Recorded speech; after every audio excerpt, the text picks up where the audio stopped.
കുമാരനാശാൻ്റെ ഓർമ്മ ദിനമാണ്.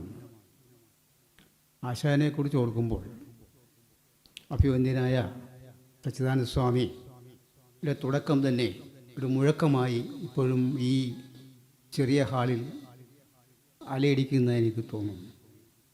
അണകവിയുന്ന അഴലാഴി എന്നിൽ പ്രണയമുദിച്ചു കവിഞ്ഞു പാരവശ്യാൽ അണികരമേകി അണഞ്ഞെടുക്കുന്ന ആരാ. അത് വല്ലാത്തൊരു ദൃശ്യഭംഗിയാണ്. നമുക്ക് മനക്കണ്ണുകൊണ്ട് കാണാൻ പറ്റുന്നൊരു ചിത്രം ഉണ്ടായിരുന്നു. അത് ഒന്ന് പല്ലനയാറാണെങ്കിലും മറ്റത് ആശാൻ്റെ ഭാവനയുള്ള ഒരു കടലാണ്. അതിൽ രക്ഷയില്ലാതെ താഴ്ന്നു പോകുന്ന കഥാനായകൻ്റെ അടുത്തേക്ക് അണികരമേകി അണഞ്ഞൊരു ഒരു നായകൻ വരികയാണ്. അത് നാരായണൻ. എന്നെ രക്ഷിക്കാൻ വേണ്ടി ഒരു കൈ വരികയാണ്. മനോഹരമായ ചിത്രമാണ്. നമുക്കെല്ലാം ഭാവന ചെയ്യാൻ കഴിയുമെങ്കിൽ. അണകവിയുന്ന അഴലിൻ്റെ നായി, അത് ദുഃഖത്തിൻ്റെ കടലാണ്. ആ ദുഃഖത്തിൻ്റെ കടലിലേക്ക് ഞാൻ ആഴ്ന്നാഴ്ന്ന് പോകുമ്പോഴും എന്നെ രക്ഷിക്കാൻ വേണ്ടി വരുന്നൊരു വലിയ കൈ, അണികരമേകി അണഞ്ഞിടുന്ന നാരായണവും ആശാൻ്റെ പറ്റിയ മനോഹരമായ ഭാവന. ഇത് പല്ലനയാകാം, പക്ഷെ അവിടെ ഒരു അണികരമേകി അണഞ്ഞിടുന്നൊരു നാരായണ ഗുരുദേവൻ വന്നില്ല എന്നുള്ളതാണ്. മൃത്യുദേവത വന്നു. മൃത്യുദേവത എന്നും പാടുന്ന മണിവീണയെ ഏതോ അപാരതകളിലേക്ക് കവർന്നു കൊണ്ടുപോയി. പല്ലനയാറും ജനുവരി 16 അങ്ങനെ ഭാഷയ്ക്ക് ഒരു മനോഹരമായി ചേരുവ സമ്മാനിച്ചു. എൻ്റെ പല്ലനയാറും ജനുവരി 16. ഈ പല്ലനയാർ എന്തുകൊണ്ടും മന്ദഗമനയായി. ജനുവരി 16 ഞാൻ വേറൊരു ഭാഗത്തേക്ക് നിങ്ങളെ കൂട്ടിക്കൊണ്ടുപോവുകയാണ്. അന്ന് ആശാൻ ഇത്രയും വലിയ സർഗാത്മകതയൊന്നും ഒന്നും ആയിട്ടില്ല. എങ്കിലും ഗുരു 2 വരി ചൊല്ലുകയാണ്. കോലത്തുകര കുടികൊണ്ടരലും ബാലപ്പിറ ചൂടിയ വാരിധി. 2 വരി. ഒരു സമസ്യ ഉടനെ പിറകെ നിൽക്കുകയാണ് പ്രിയങ്കരനായ മാനസപുത്രനായ ശിഷ്യൻ. കാലൻ കനിവറ്റു കുടിച്ചു വിടുന്ന ഒരു ഓലപ്പടിക്കന്നെ അയക്കരുതേ ഒരു നിലവിളിയാണ്. വർഷങ്ങൾക്ക് മുമ്പ്. അന്ന് ഇത്രയൊന്നും ആശാൻ എഴുതി കൂട്ടിയിട്ടില്ല. എങ്കിലും ഗുരുഹൃദയം മധുവാക്കിയ കുമാരനാശാൻ ഉടനെ പറഞ്ഞു, കാലൻ കനിവറ്റ് കുടിച്ചു വിടുന്ന ഓലപ്പടി. സത്യം പറഞ്ഞു കഴിഞ്ഞാൽ കാലൻ കനിവറ്റ് കുടിച്ചു വിട്ടൊരു ഓലപ്പടിയല്ല ഈ റെഡീമർ ബോട്ട്. കാലന് കനിവുണ്ടായിരുന്നെങ്കിൽ ആ റെഡീമർ ബോട്ട് വരുമായിരുന്നു. കാലൻ നിർദാക്ഷിണ്യം, കാരണം എന്നും പാടിക്കൊണ്ടിരിക്കുന്ന മണിവീണയാണ്. അതിനെ കവർന്നെടുത്തുകൊണ്ട് പോകാൻ വേണ്ടി വരികയാണ്. എന്നെ അയക്കല്ലേ എന്ന് പറയുകയാണ്. വല്ലാത്തൊരു നിലവിളി അതിനകത്തുണ്ട്. കുട്ടിക്കാലം ആ സമസ്യ സ്വന്തം മൃതശരീരത്തിൽ ആശാൻ റീത്ത് വെക്കുകയാണ് ചെയ്തത്. 2 വരി. സത്യമല്ലേ? ഒന്ന് ആലോചിച്ച് നോക്കൂ എൻ്റെ അർത്ഥഭംഗി. ഗുരു അതൊന്നും ഗുരു മനോഹരമായ കോലത്തുകര ദേവി അന്നത്തെ രസമാണ്. പകട കൂട്ടി കളിക്കുന്ന അക്ഷരങ്ങൾ കൊണ്ടുള്ള പകട കളിയാണ് സമസ്യ എന്ന് പറഞ്ഞു കഴിഞ്ഞാൽ. സമസ്യ ബാക്കി 2 വരി പൂരിപ്പിക്കുക.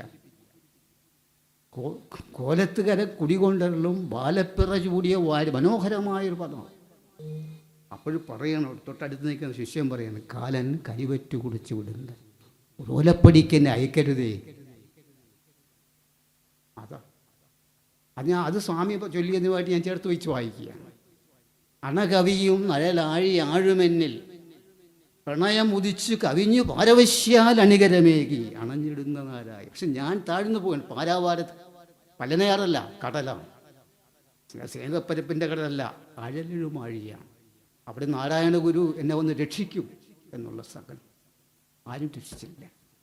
മറ്റുദേവത നിർദാക്ഷിണ്യം ആ എന്നും പാടുന്ന മണിവീണയുമായി പല്ലനയാറ്റിൽ പോയി. അന്ന് ഓർമ്മ ദിനമാണ്. എനിക്ക് ആശാനെക്കുറിച്ച് ഓർക്കുമ്പോൾ ഇപ്പം ആശാനെക്കുറിച്ച് ആര് വന്ന് സംസാരിക്കണമെന്ന് ചോദിച്ചോ പ്രസന്നരാജൻ പണ്ടൊരിക്കൽ ഞാൻ വിളിച്ചത് അന്ന് വരാൻ പറ്റും. കാരണം അദ്ദേഹത്തെ ഞാൻ ശ്രദ്ധിക്കുന്ന ആളാണ്. കാരണം അദ്ദേഹം എവിടെയും അത് എഴുതാൻ കലാകൗമുദിലൊക്കെ ലേഖനങ്ങൾ ഞാൻ വായിക്കുമായിരുന്നു. പക്ഷെ ഞങ്ങൾ തമ്മിൽ ഇത്രയും അടുത്ത് ഞങ്ങൾ ബന്ധപ്പെട്ടിട്ടില്ല. ദൂരെ നിന്ന് കണ്ടിട്ടുള്ളത്. ഭാഷയെ സ്നേഹിക്കുന്നവർ, എഴുതുന്നവർ, ഇവരെല്ലാം എനിക്കിഷ്ടമാണ്. അപ്പോൾ അങ്ങനെയാണ്. അപ്പോൾ എന്നെ സംബന്ധിച്ച് ആശാൻ്റെ കുറിച്ചൊരു പഠനത്തിലാണ് ഞാനിപ്പോൾ ഇരിക്കുന്നത്. പുഷ്പസുഗന്ധം ആശാൻ കവിതകളിൽ. ആശാൻ്റെ പൂ വളരെ ഇഷ്ടമായിരുന്നു. ആശാൻ്റെ കാവ്യലോകത്ത് എന്നെ സംബന്ധിച്ച് പറയുകയാണെങ്കിൽ പൂവ് അധിക തുങ്കപദത്തിലാണ്. ഉദയത്തെക്കുറിച്ച് അരുണോദയമായി പൂക്കൾ പോൽ വിരിയുന്നു കരുണോൽക്കരം വിഭോ തിരിയെ തെളിയുന്നു ഹന്ത നീ എണീക്കുന്നൊരു ലോകം. അരുണോദയമായി പൂക്കൾ പോൽ അവിടെ പൂ വരികയാണ്. പൂക്കുന്നു ഇതാമുല്ല പൂക്കുന്നിലഞ്ഞി പൂക്കുന്നു തേന്മാവ് പൂക്കുന്ന ശോകം വായിക്കുന്നു വേലിക്ക് വർണ്ണങ്ങൾ പൂവായി ചോക്കുന്നു കാടന്തി മേഘങ്ങൾ പോലെ.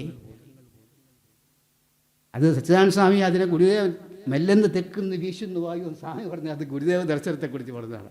ഒട്ടെ വസന്തമാണ്, വസന്തം വരികയാണ്. ഈ വസന്തം എവിടെ നിന്ന് വരും? സ്വർഗപുത്രിയാണ്. നാഗത്തിൽ നിന്ന് പറഞ്ഞേക്കുകയാണ് ഈശ്വരൻ എന്നാണ്.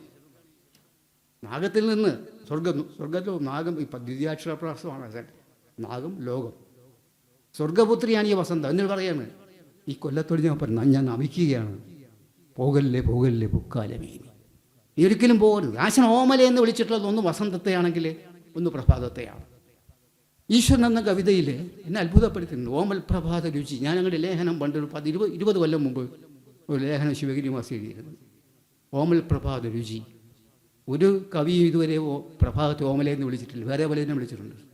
ഓമൽ പ്രഭാത രുചി എങ്ങും വരുന്നതിലെ വ്യോമസ്ഥലം സ്വയമരിഞ്ഞിലും അർക്കബിംബം. അവിടെ ഓമൽ പ്രഭാത രുചി. അപ്പം ഞാൻ എഴുതി അന്ന് പ്രഭാതത്തിൽ നാവ് നൽകിയ കവിയാണ് കുമാരനാശാൻ. പിന്നെ ഓമലയെന്ന് വിളിച്ചിട്ടുള്ളത് ആരെയാണ്? വസന്തത്തെയാണ്. വസന്തം പിന്നെ പ്രഭാതം ഇതെല്ലാം ആശാന് പ്രിയങ്കരമായ ബിംബങ്ങളായിരുന്നു. പൂവ് പല വിധാനങ്ങളിൽ വരുന്നുണ്ട്. ഏറ്റവും നമ്മളെ വശീകരിച്ചത് വീണപൂവാണെങ്കിൽ വിടർന്നു നിൽക്കുന്നൊരു പൂവ് എപ്പോഴും ആശാൻ്റെ ഉള്ളിലുണ്ടായിരുന്നു. അത് എന്നെ സംബന്ധിച്ച് പറഞ്ഞാൽ അത് ദൈവികത ആയിട്ടുള്ളൊരു മനുഷ്യത്തിൻ്റെ മാനുഷികതയുടെ ഒരു പുഷ്പമാണ്. പലതിലും ഞാൻ കേട്ടിട്ടുണ്ട്. അങ്ങനെ ചേർത്ത് വെച്ച് പഠിക്കും. ഒന്നല്ലി സഹോദരൻ എന്ന് അല്ലിന്നാണ് പറയുന്നത്. ഒന്നല്ലി സഹോദര അല്ലി പൂവേ ഒന്നല്ലി കൈ ഹരിച്ചത് നമ്മയല്ല. പൂവിനോട് പറയുകയാണ്. നമ്മളെല്ലാം മനുഷ്യർ മാത്രമല്ല, ഒരു പൂവിനോട് നമ്മളെല്ലാം ഒരു സഹോദരങ്ങളല്ല, ഒന്നല്ലേ കൈ ഹരിച്ചതല്ല. അങ്ങനെ ഏതെല്ലാം ഭാഗത്ത് പൂവേ എന്ന് പറഞ്ഞാൽ ഞാൻ പോവും. പറഞ്ഞു ചെമ്പകപ്പൂ. പ്രണയത്തെക്കുറിച്ച് പറയുമ്പോൾ മദനനും അത് മദനെ തേടി സഖി, പിന്നെ ആരാണ് ലീല ചെന്ന് ഇവിടെ ചെമ്പകവനത്തിലാണ് ചെല്ലുന്നത്. രൂക്ഷമായ ഗന്ധമാണ് ചെമ്പകത്തിന്. അപ്പോൾ അവിടെ ചെമ്പകപ്പൂവാണ്. നളിനിയും പൂവാണ്, താമര. അവിടെയും പൂ വരികയാണ്, എല്ലായിടത്തും പൂവാണ്. അവസാനം വീണ പോവില്ല. ചിന്തിച്ച് ചെല്ലുമ്പോൾ അന്തമില്ല. അതുകൊണ്ട് എൻ്റെ പ്രബന്ധത്തിൻ്റെ പേര് ഇതാണ്, പുഷ്പസുഗന്ധം ആശാൻ കവിതകളിൽ. അത് 8-10 പേജ് എഴുതി വെച്ചിട്ടുണ്ട്, തീർന്നിട്ടില്ല. അപ്പോൾ നമ്മൾ ഇപ്പം എന്താ പറയുന്നത്, എപ്പോഴും നമ്മൾ ശ്രദ്ധയാണ് ഏറ്റവും വലിയ. കാരണം ഈ നമ്മളെ പ്രഭാഷണങ്ങളും എഴുത്തുമെല്ലാം എന്ന് പറഞ്ഞു കഴിഞ്ഞാൽ നമ്മളോട് ചെയ്യുന്നൊരു സത്യസന്ധതയാണ്. ഞാൻ എൻ്റെ അടുത്ത് സത്യസന്ധനായി പെരുമാറുകയാണെങ്കിൽ നല്ല വാക്കുകൾ പറയാൻ സാധിക്കും. ഞാൻ നന്നായി എന്നെ വിലയിരുത്തുകയാണ്, എന്നെ മനസ്സിലാക്കുകയാണെങ്കിൽ എനിക്ക് നന്നായി എഴുതാൻ സാധിക്കും. എഴുത്തും പ്രസംഗവും എന്നൊക്കെ പറയുന്നത് ചില സമയത്ത് കിട്ടുന്ന വല്ലാത്തൊരു പുണ്യമാണ്. അത് ദൈവത്തിൻ്റെ വരദാനമാണ്. അതിന് നമ്മളോട് തന്നെ നമ്മൾ സത്യസന്ധത പുലർത്തണം. ഗുരുദേവൻ നല്ലൊരു ശ്രോതാവായിരുന്നു, നല്ലൊരു കേൾവിക്കാരനായിരുന്നു. അവസാനം ഫലശ്രുതി പോലെ എന്തെങ്കിലും പറയുമെന്ന് മാത്രം. ഒരിക്കലും ഇവിടെ ഒരു ചെത്തുകാരൻ, പാവപ്പെട്ട ചെത്തുകാരൻ ശിവഗിരി വന്നു സന്യസിക്കണമെന്ന് പറഞ്ഞു. അപ്പോൾ ചെത്തിൻ്റെ അയോധ്യാകാന്ഡമാണോ സന്യാസമെന്ന് കൂടി ചോദിച്ചു. ഫലിതം. അപ്പോൾ ഇതെല്ലാം അവൻ പറഞ്ഞതെല്ലാം കേട്ടു. വീട്ടിൽ കുഴപ്പമാണ്, വഴക്കാണ്, എല്ലാം. അതുകൊണ്ട് ഞാനെല്ലാം വീട് സന്യസിക്കാം. നീ സന്യസിക്കുകയൊന്നും വേണ്ട, വീട്ടിൽ തിരിച്ചു പോകും. അപ്പോൾ ചെത്തിൻ്റെ അയോധ്യാകാന്ഡമാണോ സന്യാസം എന്ന് ചോദിച്ചു. അങ്ങനെയുള്ള ചില കടിച്ച് എന്താ പറയേണ്ടത്, അർത്ഥഭാരം കൊണ്ട് വലിഞ്ഞു മുറുകുന്ന വാക്കുകൾ പലപ്പോഴും വന്നിട്ടുണ്ട്. നാം ഈഴവശുവിനെ പ്രതിഷ്ഠിച്ചു എന്ന് പറയുന്ന മാതിരി അമ്മാതിരി പലപ്പോഴും. അപ്പം നല്ലൊരു കേൾവിക്കാരൻ നമ്മളും അങ്ങനെ ആകണമെന്നുള്ളത് പറയാം. കാരണം അവിടെ ക്ഷമ വേണം നമുക്ക്. അക്ഷമയുള്ളിടത്ത് വാക്കുകൾ വിടരുകയില്ല. ഈ കുന്നിൻ്റെ അതിദേവത ആരാണ്? ശാരദ, വാഗീശ്വരിയാണ്. പലരും കൊല്ലൂർ മൂകാംബിയിലാണ് പോകുന്നത്. പക്ഷേ കൊല്ലൂർ മൂകാംബിയേക്കാൾ വല്ലാത്തൊരു ഉർവരത ഈ ഭൂമിക്കുണ്ട്. ഞാൻ എൻ്റെ സാഹിത്യ സമ്മേളനത്തിൽ പലപ്പോഴും പറയാറുണ്ട്. ഈ അക്ഷരസ്നേഹികളെ എഴുത്തുകാരെല്ലാം അവിടെ വന്നിരിക്കുമ്പോൾ കഴിഞ്ഞ പ്രാവശ്യം ഞാൻ പറഞ്ഞു, നിങ്ങൾ കൊല്ലൂരെല്ലാം പോകുന്നത് ശിവഗിരിയില്ല. കാരണം ശിവഗിരിക്ക് ഈ കാവ്യദേവത അക്ഷരത്തിൻ്റെ എന്തോ ഒരു വലിയ പുണ്യമുണ്ട്. കാരണം ഇന്നിപ്പോൾ ശാരദ അവിടെ നിൽക്കുന്ന സ്ഥലം തന്നെ ചരിത്രം പറയുന്നത് ഗുരുദേവൻ്റെ സ്നാനഘട്ടമായിരുന്നു. ഗുരു കുളിക്കുന്ന സ്ഥലമായിരുന്നു. വെള്ളം ചെമ്പിൽ വെച്ച് ഇങ്ങനെ ഒരു കുളിക്കുമ്പോൾ അറിയാതെ പാടിപ്പോയാണ്, നിത്യം പാടിക്കൊണ്ടിരിക്കുന്നത്. അല്ലാതെ എഴുതാൻ വേണ്ടി തപസ്സിരുന്നതല്ല. ജനനി നവരത്നമഞ്ജരി അവിടെ വെച്ച് പൊട്ടിവിടർന്നതാണ്. ഒന്നായ മാമതിയിൽ നിന്നായിരം തിരുപൊടി വന്നാശു തന്മതി മറന്ന് അനാദിയിൽ പ്രിയം ഉയർന്നാടെല്ലാം കടലിൽ ഒന്നായി വീണു വലയും. പദങ്ങളുടെ പന്താട്ടമാണ്. അപ്പോൾ ശിഷ്യന്മാർ എഴുതിയെടുത്തതാണ്. കരുവാ കൃഷ്ണദാസൻ ആരോ ആണെന്ന് എഴുതിയെടുത്തത്. അപ്പോൾ അവിടെയാണ് കുറ്റിയടിച്ചത്. സൂണാൻ സ്വാമി, സംഗീതസ്വാമി സൂണാൻ സ്വാമി എഴുതി. ഇപ്പം എന്നും പറഞ്ഞൊരു മണിവീണയായിരുന്നു ആശാനെ പോലെ ഗുരുദേവൻ. അപ്പം അങ്ങനെയുള്ള സ്ഥലത്ത് ആണ് ശാരദാമഠത്തിന് കുറ്റിയടിച്ചത്. പിന്നെ എങ്ങനെ അതുകൊണ്ടാണ് ആശാൻ എഴുതിയത്. ആശാൻ അവിടെ നിന്നൊരു പ്രതിഷ്ഠ കഴിഞ്ഞപ്പോൾ ഒരു പദ്യം, അത് മലയാളമല്ല, സംസ്കൃതം. ഇന്നും ശിവഗിരിയുടെ പ്രദോഷങ്ങളെയും പ്രഭാതങ്ങളെയും പാടി ഉണർത്തുന്നത് ഈ ആശാൻ്റെയും ഗുരുവിൻ്റെയും ശിഷ്യൻ്റെയും വരികളാണ്. ഇനി നവരത്നമജീവ് ശാരദാഷ്ടകവും ഓം വാപ്യമാം മയമിതം ജഗസ്ഥിത വ്യാതനോതു മമ ദേവതാശ്രിതം കാവി ഹസ്തപരിവാദിനികളെ കകളിയിലെ കലാകുതുകൾ പോടിയ അങ്ങ് പോകുകയാണ്. അങ്ങനെ ഓടി ഓടി വാക്കുകൾ സംസ്കൃതമാണ്. അത് ആശാൻ എഴുതിയത് പ്രതിഷ്ഠ. ഗുരു കുളിച്ച് താൻ ഏത് അമ്പലത്തിലാണോ പ്രതിഷ്ഠ നടത്താൻ ഉദ്ദേശിക്കുന്നത് അവിടെ ഇരുന്ന് വെള്ളം കോരി കുളിക്കുന്നത് കുറ്റിയടിച്ചു. അല്ല, ശിലാസ്ഥാപന വിളയല്ല, അവിടെയാണ് ജനനീ ഈറ്റില്ല. അപ്പം ഇങ്ങനെയുള്ള സ്ഥലത്തൊക്കെ വരുമ്പോൾ ഇങ്ങനെയൊക്കെ അല്ലാതെ പിന്നെ എങ്ങനെയൊക്കെയാണ് നമ്മൾ പറയേണ്ടത്? സ്വാമി തന്നെ തുടങ്ങിയത് വളരെയേറെ മനോഹരമായൊരു അവതരണമായിരുന്നു. ഞാൻ ആകപ്പാടെ ഈ കോൾമേർ കൊള്ളുക എന്നെല്ലാം പറയല്ലേ, ഞാനും കോൾമേർ കൊണ്ടുപോയി. ഞാൻ കണ്ണുകൊണ്ട് കാണുകയാണ് ആശാൻ്റെ മൃത്യുരംഗം. കാരണം ആശാനെ രക്ഷിക്കാൻ വേണ്ടി അവിടെ ഒരു, ഞാൻ പറയുന്ന അനികരമേകി ഒരു നാരായണ ഗുരുദേവൻ വന്നില്ല വല്ലനയാറ്റിൽ. ഗുരു അന്നേരം ഇവിടെ ഇരിക്കുകയായിരുന്നു. ആശാനെ യാത്ര പറയാൻ വേണ്ടി വന്നു, അവസാന യാത്ര പറയാൻ വേണ്ടി. അക്ഷമനായ ആശാൻ ക്ഷമിച്ച് നിന്നിരുന്നെങ്കിൽ ഗുരു ഒന്ന് വൈദികമഠത്തിൻ്റെ കഥ തുറന്ന് അപ്പോൾ വന്നു. ഗുരു അകത്തില്ലേ, ഉണ്ട്, മയക്കമാണെങ്കിൽ ഞാൻ പോവുക, എനിക്ക് ധൃതിയുണ്ട്, എൻ്റെ ബോട്ട് പോകാൻ സമയമായി. ആശാൻ ഒന്ന് ക്ഷമിച്ചിരുന്നെങ്കിൽ ആ കനക വിഗ്രഹം പതുക്കെ കഥവ് തുറന്ന് ഒരു മൗന മന്ദഹാസമാവുക. പക്ഷെ ആശാൻ പോയി. അത് അനികരമേകി അണയാൻ അവിടെ ഇല്ല. ആശാൻ ആഴത്തിലേക്ക് ഈ ഗുരു പറഞ്ഞ എന്താ പറഞ്ഞത്? ആഴണം വാഴണം നിത്യവും അന്തമില്ലാത്തൊരാഴത്തിലേക്ക് ഇതാ അന്ത താഴ്ന്നു ഞാൻ കഷ്ടം. അപ്പം എല്ലാം ആശാനെ പറഞ്ഞതൊക്കെ പറ്റി. എന്തിന് ആദ്യം ഈ പറഞ്ഞ ഈ ചതുഷ്പതി തന്നെ മതിയല്ലോ പ്രിയങ്കരായ സഹൃദയരായ സദസ്യരെ. ഞാൻ ചോദിക്കുകയാണ്, കലൻ കനിവറ്റു കുടിച്ചു വിടുന്നൊരു ഓലപ്പടിക്ക് എന്നെ അയക്കരുതേ നിലവിളിയാണത്. നിങ്ങളൊന്ന് സങ്കല്പിച്ച് നോക്കൂ. ഗുരു അത്രയൊന്നും പറഞ്ഞു. ഗുരു 2 പദ്യമേ പറഞ്ഞുള്ളൂ. അതിൽ വൃത്തം തെറ്റാതെ കൊടുക്കുകയല്ലേ പഴവഴി. സ്വന്തം മൃതശരീരത്തിൽ അന്നേ റെയ്ത്ത് പണി വെച്ചു ആശാൻ അല്ലേ വക്കീലെ? വക്കീല് ശ്രദ്ധിച്ചിരിക്കുക അല്ല, നേരെ പറഞ്ഞു. ഞാൻ അപ്പം അല്പം അതുകൊണ്ട് സ്വാമി ചൊല്ലിയത് പറഞ്ഞ് ഞാൻ ഈ തുടക്കം ഗംഭീരമായിരുന്നു. കാരണം ഈ ഇന്നല്ലാതെ പിന്നെ എന്നാണ് ചൊല്ലേണ്ടത്? കാരണം നമുക്ക് മനക്കണ്ണുകൊണ്ട് കാണാൻ ഈ കടല്.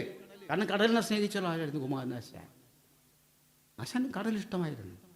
ഒരു ഭാഗത്ത് കടൽ, മറുഭാഗത്ത് കായൽ, ജനനം. സചേതനാചേതന വിപ്രപഞ്ചം സർവം വിളക്കുന്ന കിടാവിളക്കെ സമസ്ത ഭവ്യങ്ങളും ഉള്ളിലാഴ്ത്തും സ്നേഹപ്പരപ്പിൻ കടലേ തൊഴുന്നെന്ന് എഴുതിയ കുമാരനാശാനാണ്. ഈ വല്ലാത്തൊരു ഭാവമാണ് സചേതനാചേതന വിപ്രപഞ്ചം. ഇങ്ങനെ ഒരു പാടുന്നൊരു SNDP യോഗം പ്രസിഡന്റ് നമുക്കുണ്ടായിരുന്നു. ഞാൻ ഇവിടെ എഴുതിയിട്ടുണ്ട്. ഏത് മീറ്റിങ്ങിന് പോയാലും SNDP യോഗം പ്രസിഡന്റ് വക്കീലർക്കുണ്ടായി. ഇവിടെ ഈ പാട്ട് പാടും. ആരായിരുന്നു? Doctor KK Rahul. സചേതനാചേതന രാഹുലം വക്കീൽ. സചേതനാചേതന വിപ്രപഞ്ചം സർവം വിളക്കുന്ന കിടാവിളക്കേ സമസ്ത ഭവ്യങ്ങളും ഉള്ളിലാഴ്ത്തും സ്നേഹപ്പരപ്പിൻ കടലയെ തൊഴുന്നേ എന്നുള്ള പദ്യം ചൊല്ലിയിട്ട് രാഹുലൻ ഡോക്ടർ, മറ്റേ രാഘവൻ വക്കീൽ, ഇത് രാഘവൻ ഡോക്ടർ പ്രസംഗം തുടങ്ങുകയുള്ളൂ. കാരണം അതിനകത്ത് വല്ലാത്തൊരു പ്രകമ്പനങ്ങളുണ്ട്. കാരണം സ്നേഹപ്പരപ്പിൻ കടലാണ്. ആ കടലിൽ എല്ലാത്തിനെയും ഒതുക്കുകയാണ്. സമസ്ത ഭവ്യങ്ങളും ഉള്ളിലാഴ്ത്തുന്നതാണ്. അതൊരു ഭാവം, അത് കവിക്ക് മാത്രം സ്വന്തമായ ഭാവം. കവി എന്ന് പറഞ്ഞു കഴിഞ്ഞാൽ കടന്നു കാണുന്നവനാണ്. ഹൃദയ വിഭജിക്കുക എന്നെല്ലാം പറയുക. അത്തരം ഒരു ഹൃദയ വിഭജിക്കുക ആശാൻ ഉണ്ടായിരുന്നു. ദൈവം കൊടുക്കുന്ന, ദൈവം ഹൃദയത്തിൽ മണിമഞ്ചത്തിൽ വെക്കുന്നതാണ്. അതും കവർന്നെടുത്തുകൊണ്ടാണ് മൃത്യുദേവത പല്ലനയാറ്റിൽ നിന്ന് പോയത്. പാട്ട് നിലച്ചു.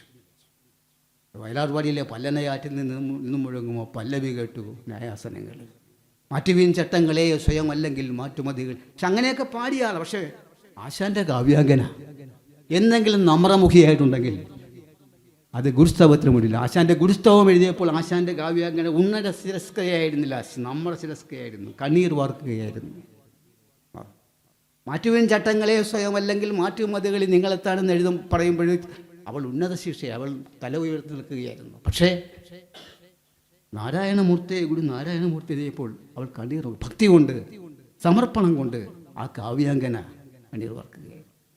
അതുപോലെ ഗുരുപാദശകം എഴുതിയപ്പോഴും ഗുരുവിൻ്റെ മുമ്പിൽ ഒന്നും വിനീതദാസനായിരുന്നു കുമാരനാശാൻ.